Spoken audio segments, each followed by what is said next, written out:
quero saudar a todos com a graça e a paz do nosso Senhor Jesus Cristo.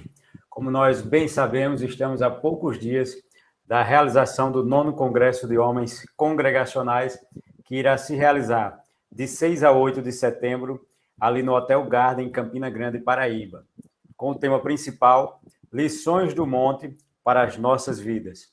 E um dos pastores que vai estar lá ministrando a palavra do Senhor é o pastor Aurivan Marinho, ele que é pastor da Igreja Congregacional na Estância, Recife, e é também ex-presidente da nossa denominação, Aliança das Igrejas Evangélicas Congregacionais do Brasil. Pastor Aurivan, a paz do Senhor, é um prazer estar conversando com o Senhor, falando acerca deste congresso de homens que vai acontecer agora em setembro. Ok, Maurício, muito bom falar contigo, graça e paz. Deus abençoe poderosamente esse congresso, que seja um marco na vida de todos os participantes, especialmente dos homens que constituem a nossa denominação. Pastor, na sua visão, qual a importância deste congresso para a vida de cada homem e qual a importância na vida, de forma geral, da nossa denominação, Congresso de Homens? Qual a sua importância nesse contexto? Eu quero partir, Maurício, de dois desafios que são próprios do nosso tempo. O primeiro desafio é o desafio da secularização. Então, nós estamos extremamente envolvidos em consumismo, trabalho, entretenimento, e às vezes nós não temos o tempo necessário para dedicar somente a Deus. Então, eu vejo isso como não apenas um congresso, mas um momento de retiro, em que esses homens eles estarão se distanciando de tudo e de todas as coisas e tendo ali um tempo somente com Deus e entre eles. Então, daí nasce a importância de um congresso como esse, cujo projeto ou cuja proposta fundamental é a espiritualidade, é a piedade, é o crescimento espiritual. O segundo desafio da nossa cultura, que aqui eu entendo que precisa ser focado, é que nós vivemos numa sociedade marcada pela superficialidade. E essa superficialidade, ela também tem entrado na igreja, a ausência de aprofundamento bíblico, de doutrina, de teologia.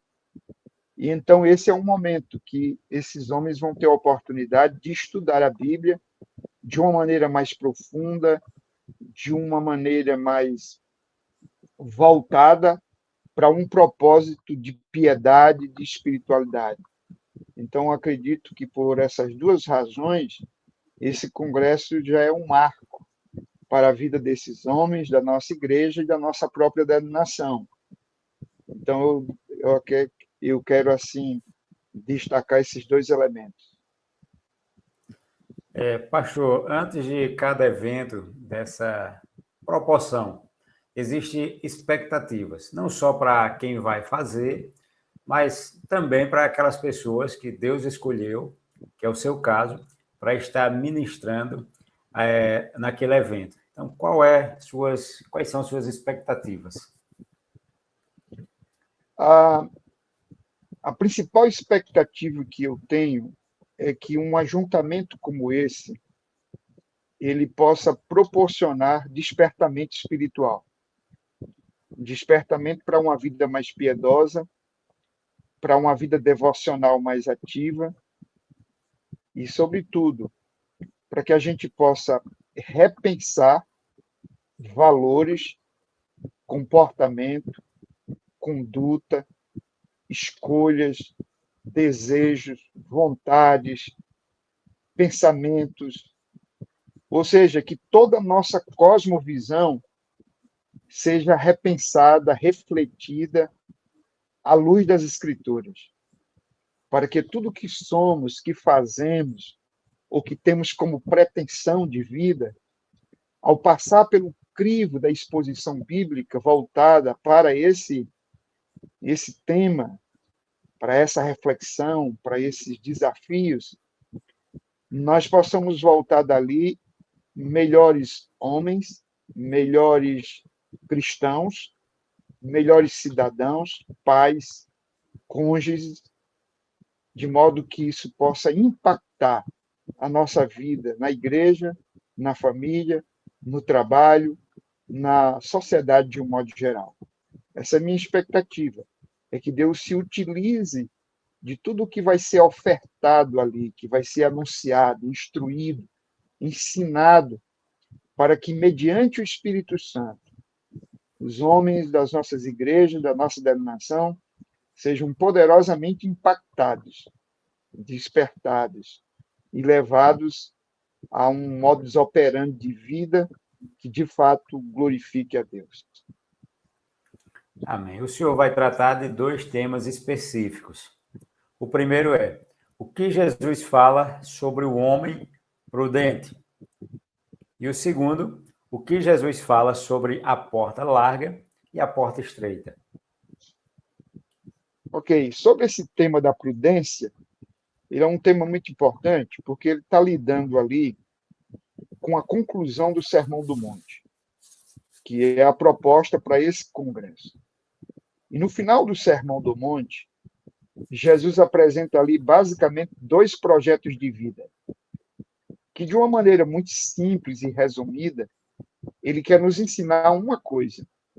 Ele acabou de colocar diante de uma grande multidão e dos seus próprios discípulos um modelo de espiritualidade, de piedade, de vida, de relacionamento com Deus, de moral, de ética, de oração, de relacionamento, em que tudo isso depende de ouvir aquilo que ele disse e colocar em prática.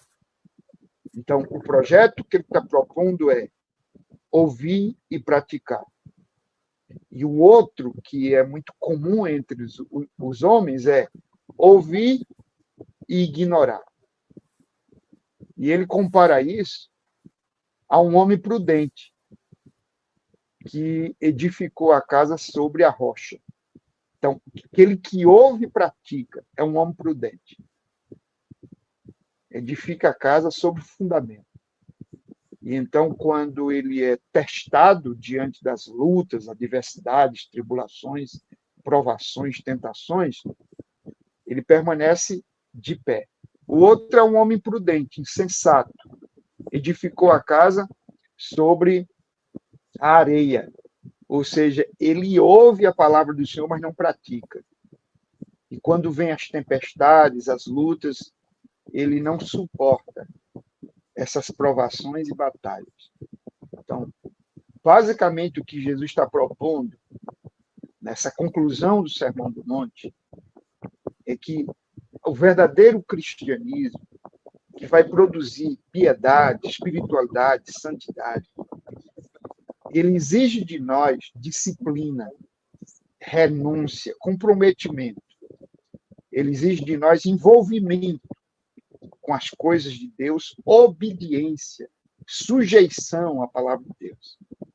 O outro tema, ele propõe, mais uma vez, um paralelo entre 2 realidades opostas. O homem que entra pela porta larga, o homem que anda pelo caminho largo, e o outro homem, aquele que entra pela porta estreita. Ele anda pelo caminho estreito também. E o que é que ele está propondo? É que a vida cristã, partindo do pressuposto de que ela envolve renúncia, comprometimento, a gente não pode querer um cristianismo fácil.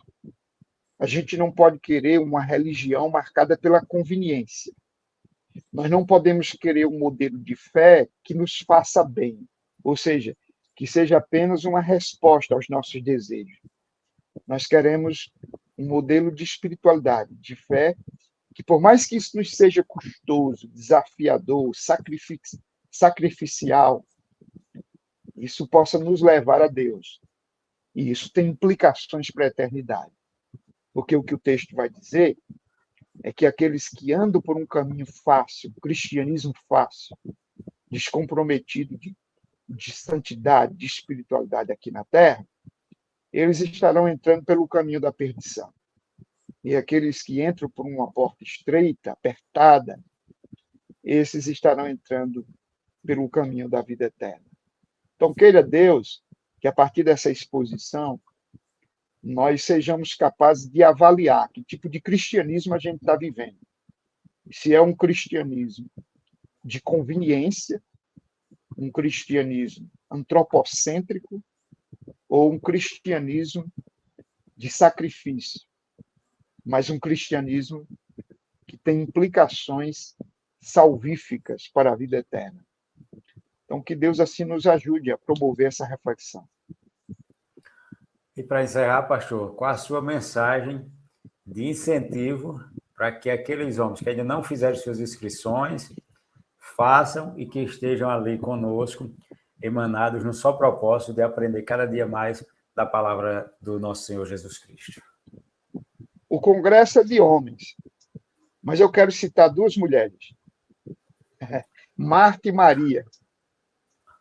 Marta ficou correndo de um lado para outro, porque tinha a feira, porque tinha o negócio, porque tinha não sei o quê, e não foi para o congresso.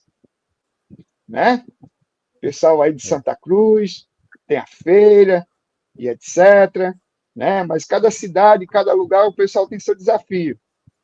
E Jesus disse, Marta, você está preocupado com muitas coisas, você deveria olhar para Maria, que escolheu a boa parte.